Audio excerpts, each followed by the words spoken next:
عرب جو ہیں وہ اندر سے کھوکھلے ہو چکے ہیں، عیاشی نے، دولت نے، پیسے نے، دولت، پیسہ، عیاشی، اس کی وجہ سے کھوکھلے ہو چکے ہیں۔ یہاں میں آپ کو دو حدیثیں سنانا چاہتا ہوں۔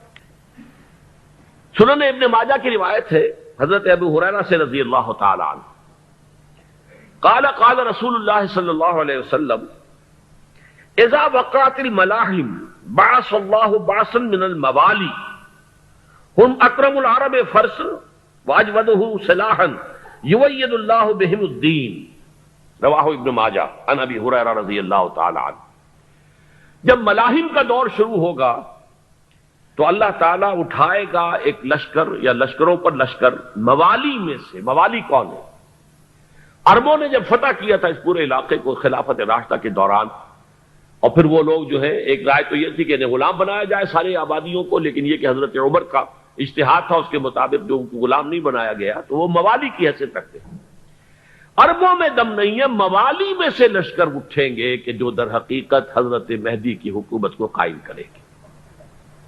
دوسری حدیث سنیے، عن عبداللہ بن الحارث رضی اللہ تعالی عنہ، اور یہ ابن ماجہ کی روایت ہے، قال قال رسول اللہ صلی اللہ علیہ وسلم یخرج الناس من المشرق فیوطئون للمہدی یعنی سلطانہ، لشکر نکلیں گے، لوگ آئیں گے مشرق سے اور وہ حضرت مہدی کی حکومت کو جمائیں گے اور قائم کریں گے۔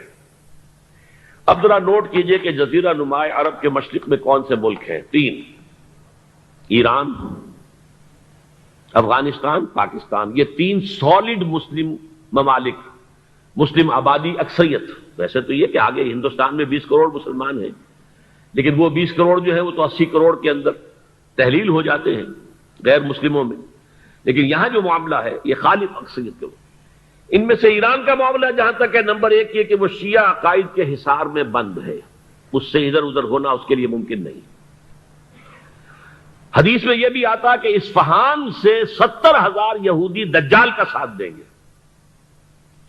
لیکن بہرحال خراسان ایک صوبہ ہے افغانستان کا اس وقت بھی، شمال مشرقی کونے میں، مجھے امید ہے وہاں سے خیر کی، کیونکہ خراسان کا لفظ وہاں پہ شامل ہے، اور حضور کی حدیث میں بعد میں آپ کو سناؤں گا کہ خراسان سے فوجیں چلیں گی جو یروشلم کو دوبارہ حاصل کریں گی، فتح کریں گی۔ جیسے پہلے یروشلم کھویا عربوں نے تھا، دوبارہ حاصل کیا تھا کرد نے، کرد خون صلاح الدین ایوبی رحمت اللہ علیہ، ایسے اب پھر عربوں نے کھویا ہے، لیکن لینے والے خراسان سے لشکر آئیں گے۔ یخرج من خراسان رایات سود لا یردھا شیء حتی تنصب بإیلیا، خراسان کے علاقے سے کالے علم لے کر لشکر چلیں گے جن کے رخ کو کوئی موڑ نہیں سکے گا جب تک کہ وہ جا کر یروشلم میں نصب نہ ہو جائے۔ اس کے بعد نام آتا ہے پاکستان کا۔ یہ ہے میری اور آپ کی داستان، اور یہ ہے سبب جس کی وجہ سے کہ میں آپ سے یہ گفتگو کر رہا ہوں۔ اصل میں تو کس لیے؟ محض ایک علمی استفادہ، محض اپنی بعض آراء کو ظاہر کرنے کا شوق نہیں، بلکہ یہ کہ اپنی ذمہ داری ہم پہچانیں کہ ہم کس مقام پر کھڑے ہیں۔ دیکھیے، اس پاکستان کے بارے میں یا ہندوستان کے بارے میں علامہ اقبال نے کہا تھا اپنے ترانہ ملی میں، میرے عرب کو آئی ٹھنڈی ہوا جہاں سے، میرا وطن وہی ہے، میرا وطن وہی ہے۔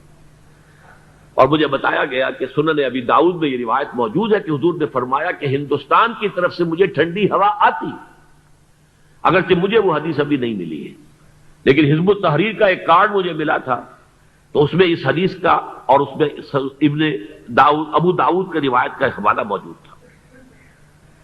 لیکن میں جو چیز آپ کو بتا چکا ہوں وہ یہ کہ الف ثانی کا پورا تجدیدی کارنامہ اس ہندوستان کی سرزمین میں ہوا۔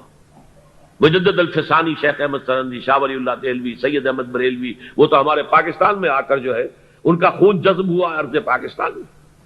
پھر شیخ الہند مولانا محمود حسن۔ تحریک خلافت چلی تو صرف ہندوستان میں چلی اور کہیں نہیں چلی۔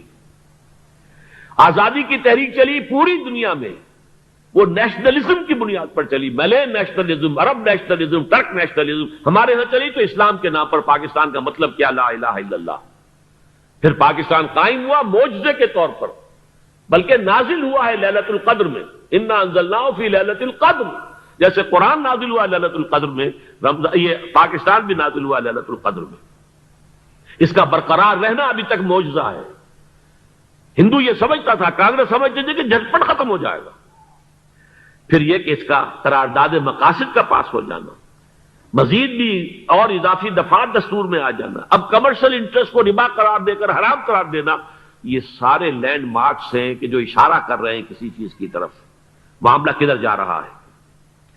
پھر یہ کہ یہ جو 14ویں صدی کے مجدد تھے شیخ الہند، اس کے بعد سے کچھ ایسی شخصیتیں عظیم پیدا ہوئی ہیں ہند میں، جن کو میں سمجھتا ہوں کہ 14ویں صدی کے مجدد اور 15ویں صدی کے مجدد کے درمیان یہ 15ویں صدی کے مجدد کی راہ کو سیدھا کرنے والے، جیسے کہ حضرت یحییٰ نے کہا تھا میں تو آنے والے کا راستہ سیدھا کر رہا ہوں حضرت عیسیٰ کے لیے، ایسے ہی 15ویں صدی کے لیے امام مہدی کے لیے راستہ صاف کرنے والے سب سے پہلے علامہ اقبال، جنہوں نے اسلام کا تصور دین کی حیثیت سے دوبارہ زندہ کیا ہے، ورنہ اسلام ایک مذہب کی شکل اختیار کر چکا تھا.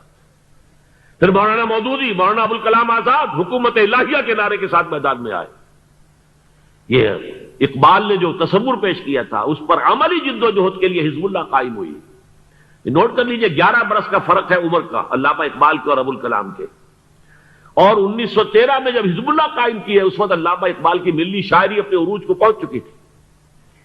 پھر یہ کہ علامہ اقبال کے بعد تعمیل جو ہے اس کام کی وہ ابوالکلام نے کی، لیکن روایتی علماء کی شدید مخالفت کی وجہ سے وہ بددل ہو کر چھوڑ گئے، کانگریس میں شامل ہو گئے، بساط جو ہے حزب اللہ کی انہوں نے لپیٹ دی.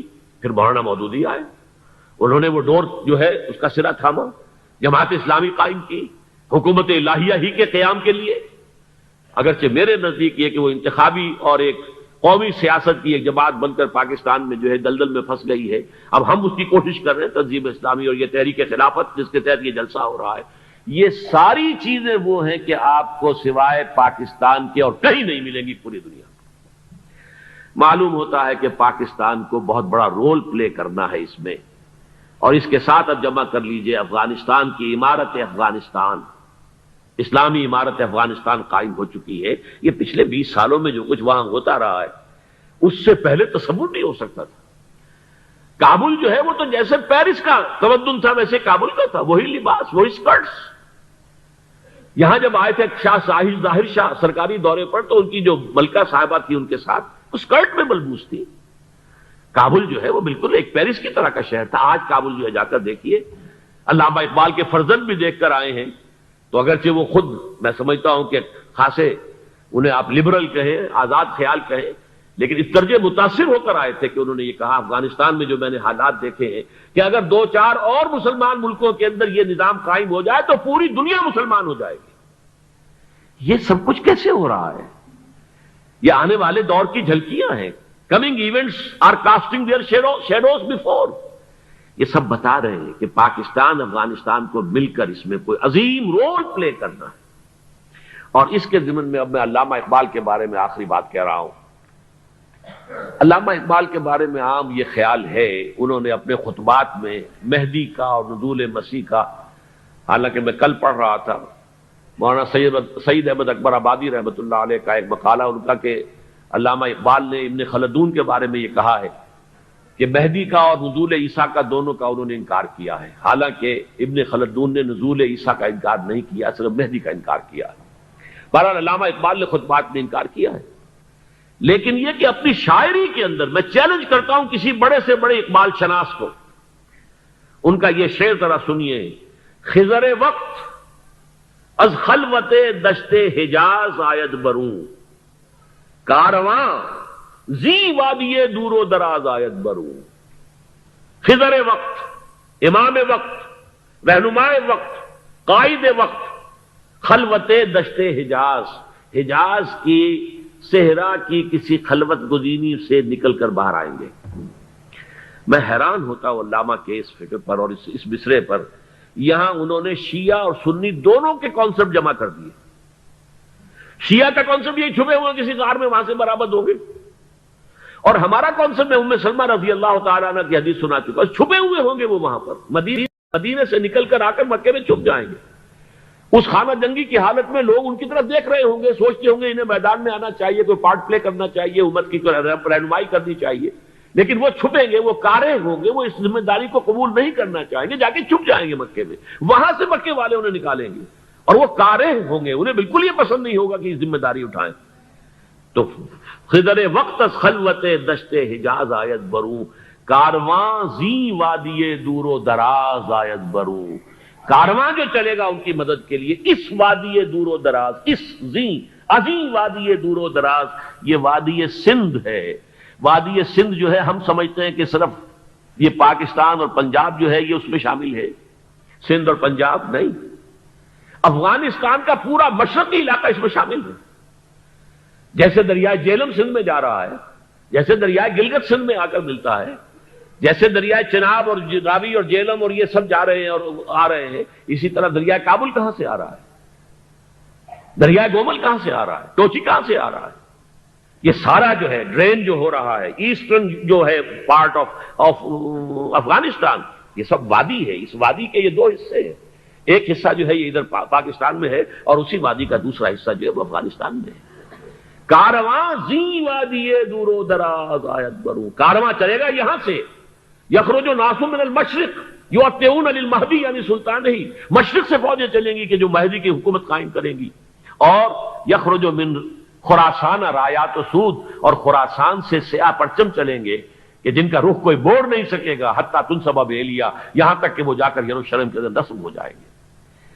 حضرات، میں ایک میری گفتگو کا حصہ باقی تھا لیکن میں اسے چھوڑ رہا ہوں، اس لیے کہ گلوبلائزیشن جو اس کی ہوگی، جو خلافت علی منہاج النبوہ کی تجرید کامل حضرت مہدی کے ہاتھوں عرب میں ہوگی، اس سے پہلے اس کے لیے محنت، کوشش، جد و جہد پاکستان اور افغانستان میں ہو چکی ہوگی جو اسے سپورٹ کرے گی اور وہاں جا کر حکومت قائم کرے گی. اس کے بعد گلوبلائزیشن کا جو مرحلہ اس کا ہے وہ حضرت مہدی کے ہاتھوں نہیں ہے، وہ حضرت عیسیٰ ابن مریم ان کے نزول کے بعد ہے، جن کے نزول کے بعد دجال کا خاتمہ ہوگا اور یہودیوں کا استحصال ہوگا. مسلمانوں پر بھی بڑی تکالیف عربوں پر آئیں گی، شدائد آئیں گے. لیکن یہ وہ میں حصہ جو اپنی گفتگو کا آج چھوڑ رہا ہوں اس لیے کہ میں دیکھ رہا ہوں کہ بعض حضرات کا صبر کا پیمانہ اب لبریز ہو رہا ہے، تو میں اس حصے کو پھر ملتوی رکھتا ہوں کسی دوسری محفل اور کسی دوسری مجلس اور نشست پر. لیکن یہ کہ امام مہدی کی حکومت قائم کرنے کے لیے کون لوگ آئیں گے،